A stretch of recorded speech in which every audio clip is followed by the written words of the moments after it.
Selamat datang di Brick House Football.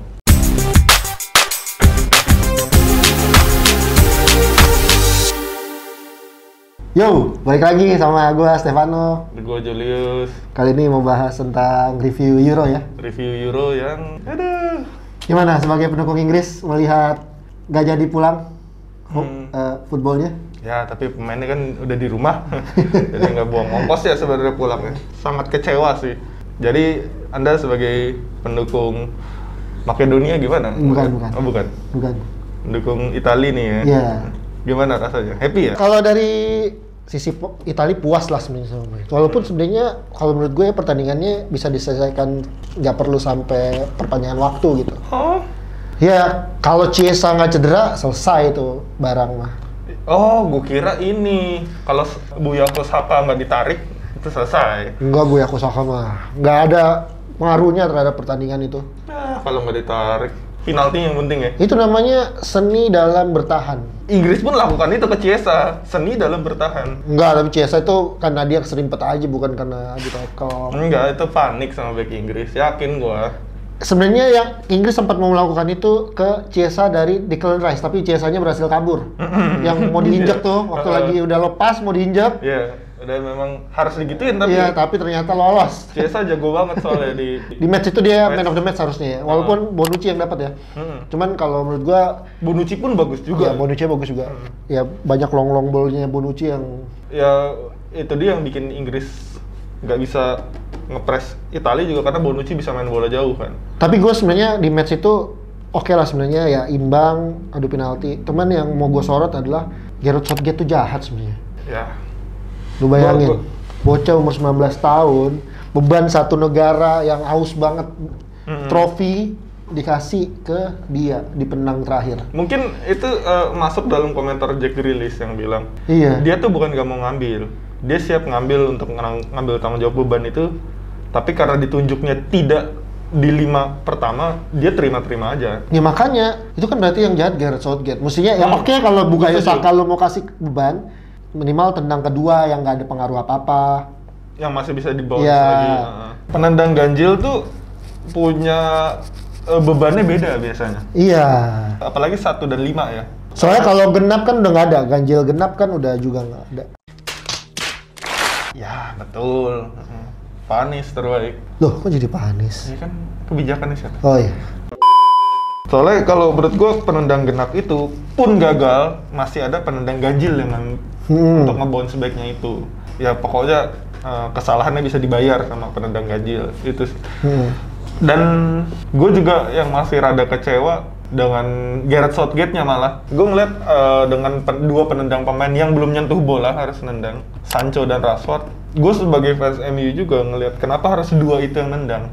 Iya, emang Southgate harus kita pertanyakan juga. Walaupun dia sepanjang turnamen oke lah bawa Inggris ke final. Cuman kekalahan Inggris di final diadu penalti, bebannya harusnya di dia. Iya. Karena salah satunya adalah menunjuk penendangnya itu kayak mungkin udah dipersiapkan, cuman kesannya justru nggak ada persiapan. Melihat dari urutannya, melihat dari penendangnya, mungkin Sancho sama Rashford kalau di latihan bagus, cuman kan itu balik lagi ini kan pertandingan final. Kalau mau latihan pun biasanya gini, ada kalau lu pernah nggak lu sendiri deh latihan penalti tanpa dribble bola dulu, nendang dulu, baru latihan penalti. Iya. Itu lu tiba-tiba lu belum nyentuh bola lu tendang penalti. Langsung, itu rasanya beda sama lu nendang dulu. Ya dan ini di pertandingan final lagi ya.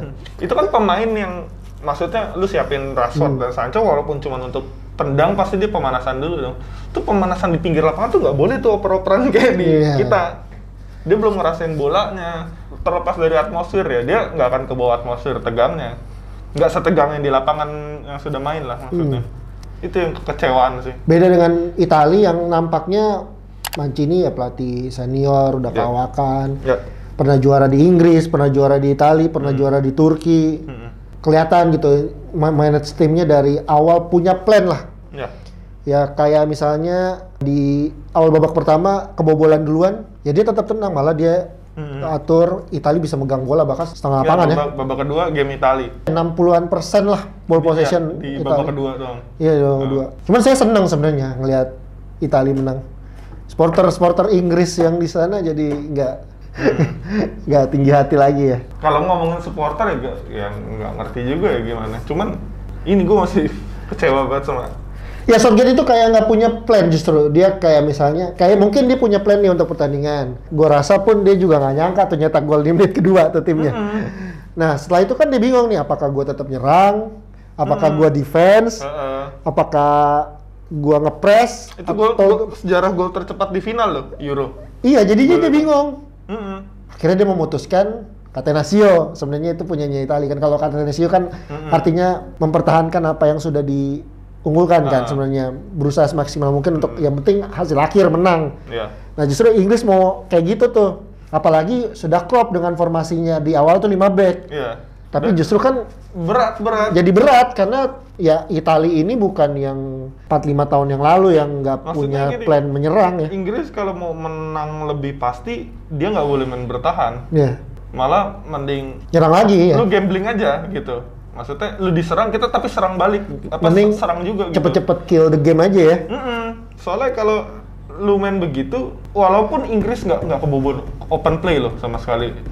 Semuanya full dari set piece. Gol Bonucci pun startnya dari corner kan, sama Damsgaard hanya free kick. Dan adu penalti pun ya itu set piece semua bahkan. Itu maksudnya lu kalau diserang terus musuh akan dapat set piece. Dan lu capek, defense tuh capek. Hancur. Kayak Sterling aja nggak ngapa-ngapainnya capek. Iya. 120 menit nggak ngapa-ngapain, itu ada videonya di YouTube juga. Dia nggak ngambil penalti juga loh. Iya. Padahal dia sampai akhir main. Itu makanya banyak yang bertanya kan, kenapa senior nggak ngambil, tapi ternyata Southgate yang milih ternyata. Kayak pergantian pemainnya juga gue cukup aneh. Kayak misalnya, oke lah Harry Kane kapten, masa kalau dia di depan udah hancur, maksudnya udah ini, lu nggak mau ganti Harry Kane. Kayak lu masukin Grealish nih, dia babak kedua mau kelar, Grealish udah buka celana. Tapi pas half time babak 1 mau kelar baru masuk. Kayak Sancho. Malah gue baca di Twitter ada yang komen, gimana lo bisa juara kalau kapten lo aja nggak pernah pegang piala.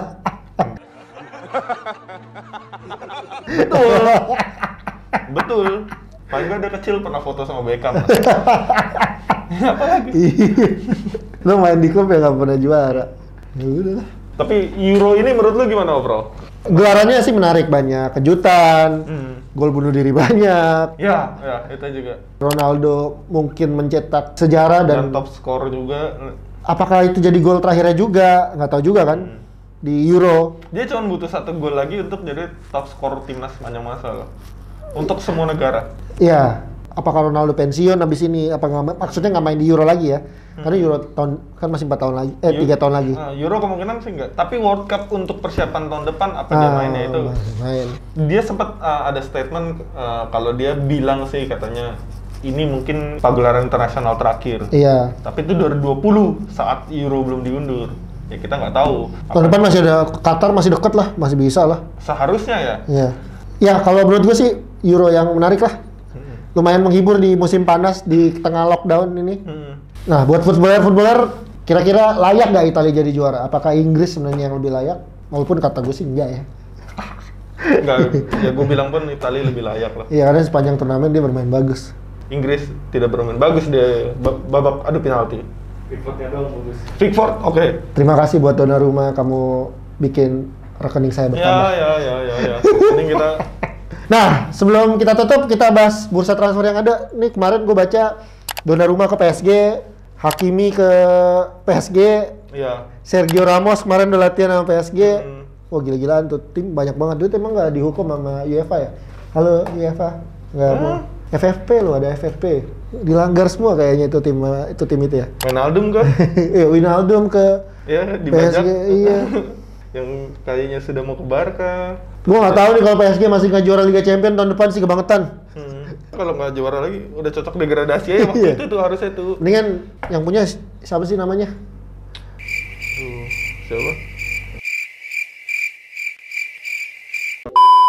Ya itu dia. Nih, dia nih yang punya. Ini yang punya. Iya itu dia. Ini. Mending beli Inter aja. Saya seneng kok. Ya. Oh, lu mau nggak juara Liga Champions ya emang? Bukan. Kayaknya emang. Biar dia ambisi juara Liga Champions-nya dapet di Inter. Lah, mendingan di MU lah. Ya gelar Liga Champions kita mah sama, udah nggak usah bagaian. UEFA bro, nggak juara. Europa League nggak juara. Terus ada rumor James Rodriguez antara mau ikut Ancelotti ke Madrid lagi ataupun ke Milan. Tapi katanya supporternya enggak. Gimana? Richarlison ya mau. Richarlison mau ikut ke Madrid juga kan. Tapi James juga katanya mau cabut sih kalau Benitez. Dia kan zaman Benitez juga dibuang di Madrid. Iya, nggak kepake jauh di Madrid. Iya. Apa mungkin menurut gue Evertonnya yang mau bikin mini Madrid? Tadi ambil-ambilin bintang. Dia kan mau bikin Marcelo juga. Ya, dia ada Marcelo kan. Dibilang katanya Everton mencoba menawar. Tapi kemungkinannya tuh kecil. Nah, jangan ngomongin Everton. Ya, nggak ada yang mau dengerin. Iya. Next ada Rafael Varane. Ya. Diincar Manchester United. Tentu. Bersama dengan Camavinga. Kita suka pemain Perancis. Back Perancis, kita suka back Perancis. Sama buat ngasih saingan buat Wan-Bissaka juga katanya Fabrizio Romano. Walaupun belum ada kontak ya, cuman Giovanni Di Lorenzo, back kanannya Italia kemarin. Ngincer. Napoli. Ya mungkin untuk persaingan Wan-Bissaka juga yang ya, tidak biar kayak Luxio kan, Luxio dikasih saingan jadi bagus kan. Dikasih Alex Telles. Ya. Oh ya, sama yang udah resmi, Jadon Sancho 90 juta pound sterling. Yang penaltinya nggak masuk? Iya. Itu Sancho. Bagi MU loh. Pas penalti nggak masuk, kenapa dia dikatain MU? Jangan belum sempet tuh. Kalau Amerika Selatan belum sempet tuh. Malah udah dikatain. Apa dia lagi marah-marah? Nggak, Oke, next ada Chelsea ngincer Haaland. Wah, ini keren nih kalau dapat Haaland. Ya, buat saingan Werner juga. Kalau Haaland masuk, kayaknya hampir pasti Werner harus cabut sih. Oh, Giroud katanya mau ke Milan, udah ya? Udah deal ke Milan walau. 1+1 tuh aneh banget. Transfer apaan lo 1+1? Dan gue rasa sama Juve beli satu pemain dari timnas Italia yang bagus. Kayaknya udah hampir pasti akan dilakukan sama Juve. Ada Manuel Locatelli katanya. Akan, iya. Itu. Tapi kalaupun dia nggak dapat, pasti ada yang diambil sama Juve. Kan udah punya satu yang bagus. 4. Federico Bernardeschi. Lord. Satu-satunya nendang penalti ke tengah dan gol kemarin. Untung dia masuk, kalau nggak kayak Zaza zaman 2000. Lord. Ya nggak tahu, Mbak Macini seneng banget sama dia walaupun dia kayak begitu ya. Ya tapi dia di posisi mana aja mau. Iya, ya sama juga Lord. Versatile bro. Ya udah, jangan lupa untuk follow Instagram kita birkosmedia.id dan Twitter kita juga. Jangan lupa like, comment, subscribe, and share ke teman-teman kalian, footballer. Kita ada 2 akun, ada Brickhouse Media, ada The Brickstock, dua-duanya. Gue Wergos. Gue Damsgar. Ciao.